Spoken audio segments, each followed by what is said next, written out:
Everyone, I'm glad you could join us today. Thank you for doing that on our journey through the Bible, one day at a time. Yeah, it's Tim, your slightly whacked out friend and Bible teacher today. Our reading for today was in Psalm 139 to 143. And I'd like to just pause for a few minutes today to reflect on Psalm 139 and some of the ways it relates to life today. This psalm was written to help us understand the value that God places on every human being from the moment of conception, at least in the section that we're looking at today. There are three things I'll call to your attention from this psalm that we can glean. One is that every unborn child has a maker.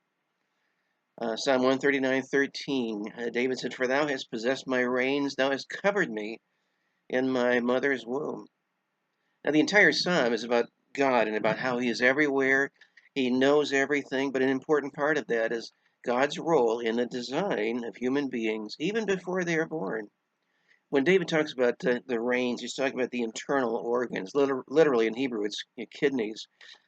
But the fact that they were possessed means they're both made and they're owned by God.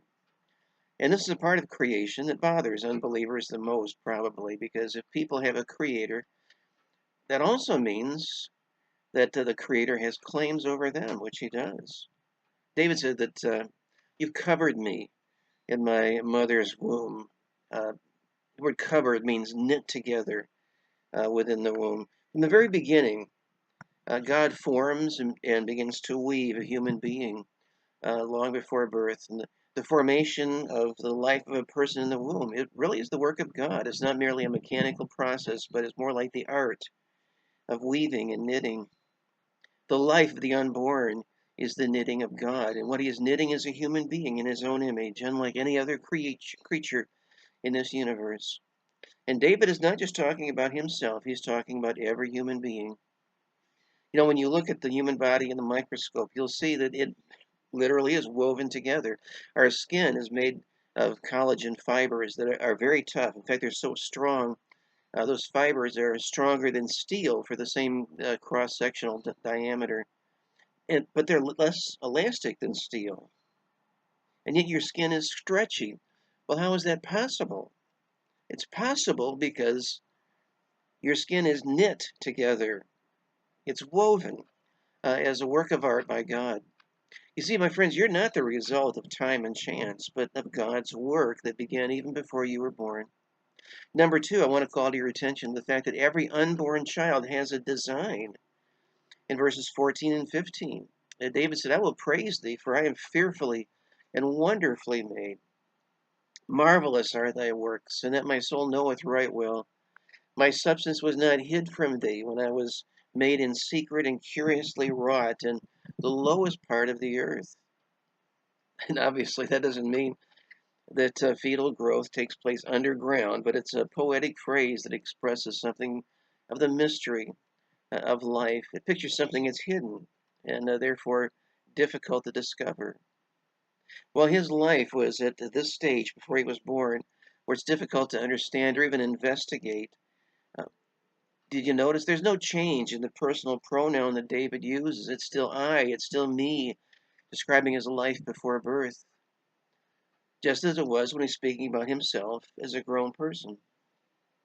And number three, I'll call your attention to the fact that every unborn child has a unique part of God's plan. Verse 16 says, Thine eyes did see my substance, yet being unperfect, and in thy book all my members were written, which in continuance were fashioned, when as yet there were none of them. Now, the language here means that at the very moment of conception, David had identity before God. There's strong evidence that in David's uh, life before birth, in God's view, and God ought to know, even an embryo is evidence of human life in his image. And God was caring for David in the womb. You see, God is the only one who can create personhood. Mothers and fathers make a contribution, but only God can take that DNA and create independent personhood. So when the scripture emphasizes that God is the one who's the nurturer and shaper in the womb, it's stressing. It's what's happening there is the unique work of God, namely the making of a person. There are many examples in the Bible of God's plan. For example, in Jeremiah 1:5, God told the prophet, "Before I formed you in the womb, I knew you. Before you were born, I sanctified you. I ordained you a prophet to the nations." You see, God is already aware of us. He has plans for us long before we are born. Did it ever occur to you that God has known you forever? He has. And my friend, He has a special plan in mind for you. I don't know what that plan is right now, but I know the ultimate destination He has in mind for you is to be conformed to the image of Christ, and He's leading you in that direction step by step. My friends, stay in the Word. And tomorrow's reading is Psalm 144 to 150, and that'll conclude our study in Psalms that we've been in so far, and we'll go on from there through Scripture. So be reading, and I'll look forward to being back with you again real soon. Have a great day, my friends.